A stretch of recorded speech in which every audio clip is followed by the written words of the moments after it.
আপনি কি জানেন একটা ব্রোকার চাইলেই আপনাকে লস করাতে পারে বা আপনাকে ম্যানিপুলেট করে আপনার লসের সম্মুখীন করাতে পারে। তো আজকের ভিডিওতে আমার বাস্তব অভিজ্ঞতা এবং রিসার্চ থেকে আপনাদের কিছু ধারণা দিব। এবং আপনি যদি ফরেক্স ট্রেডার হতে চান, আপনার কিন্তু সব কিছুরই একটা নলেজ থাকা প্রয়োজন, সব কিছু। আসসালামু আলাইকুম সবাইকে, welcome to forex topper YouTube channel. So আজকে আমি ব্রোকার নিয়ে আলোচনা করব এবং একটা ব্রোকার কেন খুব বেশি ইম্পর্ট্যান্ট, বিকজ অফ আমাদের যে মূলধন বা আমাদের যে টাকাটা, সেই টাকাটা কিন্তু ব্রোকারের হাতে থাকে এবং একটা ব্রোকার চাইলেই আপনাকে ম্যানিপুলেট করতে পারে, ম্যানিপুলেট করে আপনাকে লস করা দিতে পারে। আমাদের একটা সঠিক ব্রোকারের মানে হচ্ছে আমাদের টাকাটা সেফ থাকবে এবং আমাদের এক্সিকিউশন পারফেক্ট হবে এবং আমাদের উইথড্র পারফেক্ট হবে। এবং একটা ব্রোকার আজকে ঠিকভাবে ওয়ার্ক করতেছে, তো 2 দিন পরে সেই ব্রোকারটা ভেঙে যাবে না বা মানুষের টাকা মেরে দিবে না, এটার গ্যারান্টি কি? একটা ব্রোকার সেফ কিনা সেটা যাচাইয়ের জন্য 4টা নিয়ম আছে।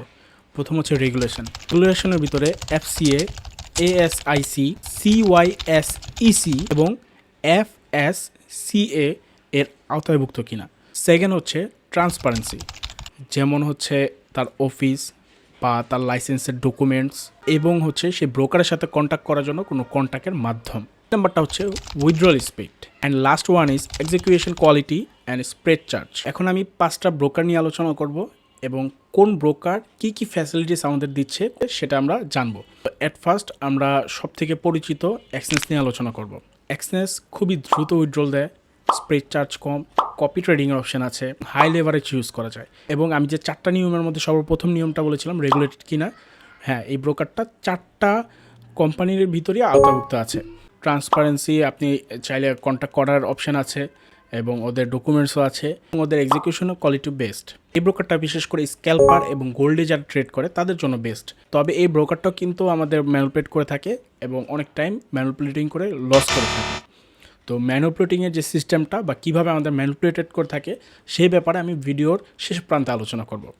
এখন কথা বলবো দ্বিতীয় নাম্বার ব্রোকার নিয়ে, সেটা হচ্ছে এক্সএম ব্রোকার। এই ব্রোকারটাও কিন্তু রেগুলেটেড এবং আপনার হচ্ছে ট্রেড করে আপনি এখানে মজা পাবেন এবং এখানে ম্যানিপুলেটিংটা একটু কম হয় তুলনামূলক এক্সচেঞ্জ থেকে। বাট এইখানে স্প্রেড চার্জ অনেক বেশি, উইথড্রল টাইম এক্সচেঞ্জ থেকে বেশি। বাট এটাতে যদি আপনি যদি নিজেকে মানায় নিতে পারেন, আপনি যদি চার্জটা বেশি দিতে পারেন, তাহলে আপনার জন্য বেস্ট হতে পারে, যেহেতু এটাতে ম্যানিপুলেটিংটা কিছু পরিমাণ কম হয়। থার্ডে আমি আলোচনা করবো আইসি মার্কেট নিয়ে। IC market execution quality top notch, spread charge মোটামুটি বলা যায়, হ্যাঁ, মানে কমও না বেশিও না, তুলনামূলক এক্সচেঞ্জ থেকে বেশি, বাট ঠিক আছে বলা চলে।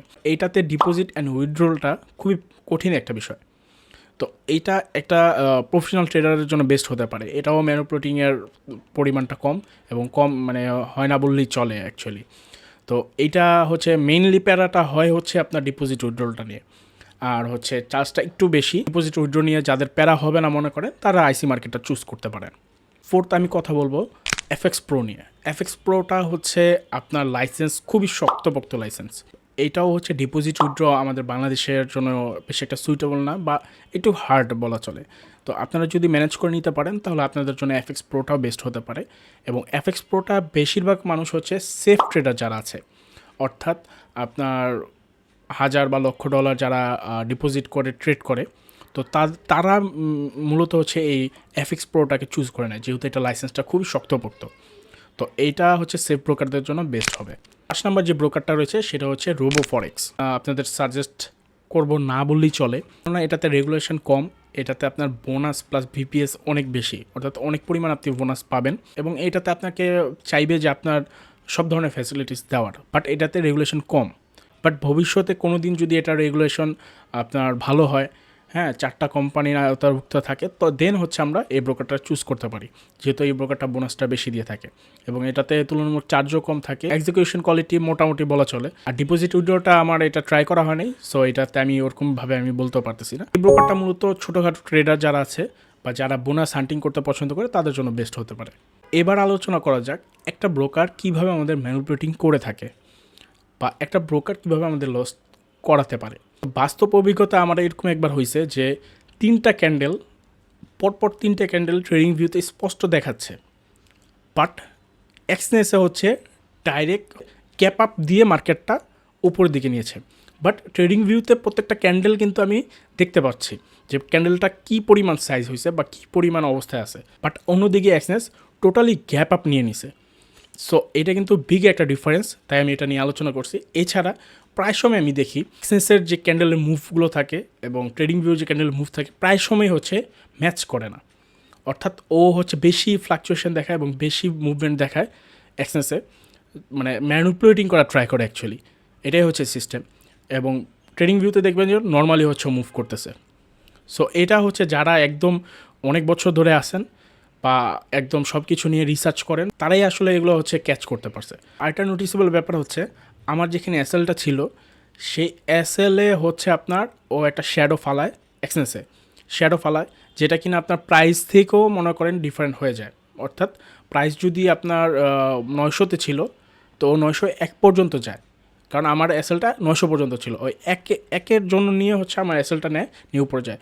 অন্যদিকে আমি যখন এই সেম জিনিসটা আমি ট্রেডিং ভিউতে যাই তখন আমি দেখতে পাই যে মার্কেট 900 পর্যন্ত আসছে, দেন ও মার্কেট উপরে চলে গেছে। বাট এখানে যদি আমি এক্সচেঞ্জের দোষ ধরি তাহলে কিন্তু আমার বোকামি ছাড়া কিছু হবে না, বিকজ এটা কম বেশি সব ব্রোকারই হয়ে থাকে, কম আর বেশি জাস্ট এতটুকু ডিফারেন্ট, বাট এটা সব ব্রোকারই হয়। আর সব থেকে বড় বিষয় হচ্ছে যে এক্সচেঞ্জের আলটারনেটিভ, বেস্ট আলটারনেটিভ আর কোনোটা নাই। এক্সচেঞ্জ যেরকম সুবিধা দিচ্ছে এরকম সুবিধা অন্য কেউ দিতে পারবে না। সো এর জন্য হচ্ছে এগুলো ধরা যাবে না, এগুলোকে অ্যাভয়েড করে এগুলোকে বিট করে আমাদের ট্রেডার হতে হবে। তো কেউ যদি ভেবে থাকেন যে এক্সচেঞ্জে অ্যাকাউন্ট খুলবেন তাহলে এই ভিডিও ডিসক্রিপশনে দেওয়া লিঙ্কের মাধ্যমে আপনি অ্যাকাউন্টটা খুলতে পারেন, এবং আমার দেওয়া লিঙ্কে যদি আপনি অ্যাকাউন্ট ক্রিয়েট করে থাকেন তাহলে আপনার এনি কাইন্ড অফ প্রবলেমে আমি সাথে থাকবো ইনশাল্লাহ। যেমন ধরেন আপনার অ্যাকাউন্ট ব্লক হয়ে যাওয়া, ব্যালেন্স হোল্ড হয়ে যাওয়া, তারপর হচ্ছে উইথড্র না দেওয়া, রিজেকশন করা, আরও অন্যান্য আদার্স অনেক প্রবলেমের সম্মুখীন হতে পারেন, যেগুলো আপনি একদম সরাসরি আমি সলিউশন দিব। আমি আপনাকে যতটুকু পারবো বল হেল্প করার, যদি না হয় আমি নিজে সলিউশন করে দেবো ইনশাল্লাহ। নেক্সট ভিডিও এই অ্যাক্সেস নিয়ে আসছে যে আমরা কীভাবে অ্যাক্সেসে অ্যাকাউন্ট খুলবো, কীভাবে অ্যাক্সেসে অ্যাকাউন্ট ভেরিফাই করব, এবং আমরা যে ট্রেডিংটা করি এই ট্রেডিংয়ের মধ্যে এক্সনেসের যে কী প্রয়োজন হয়, মানে কী আমাদের জানার প্রয়োজন হয়, কীভাবে আমরা একটা অর্ডার প্লেস করি, কীভাবে টিপি সেট করি, কীভাবে এসএল সেট করি, কীভাবে আমরা প্রাইস দেখি, কোথায় আমাদের ইন্ডিকেটর থাকে, কোথায় কী থাকে, যাবতীয় ডিটেলস একদম ডিপলি আলোচনা করব, যেন আপনারা এই ব্রোকারে খুব সহজভাবে কাজ করতে পারেন এবং এই ব্রোকারের সব যাবতীয় সকল ইন্টারফেসগুলো আপনার জন্য পরিচিত মনে হয়। তো দেখা হচ্ছে নেক্সট ভিডিওতে, যদি আল্লাহ হায়াতে বাঁচা রাখে। তো আজকে এই পর্যন্তই, তবে ভালো থাকবেন, সুস্থ থাকবেন, আল্লাহ হাফেজ, আসসালামু আলাইকুম।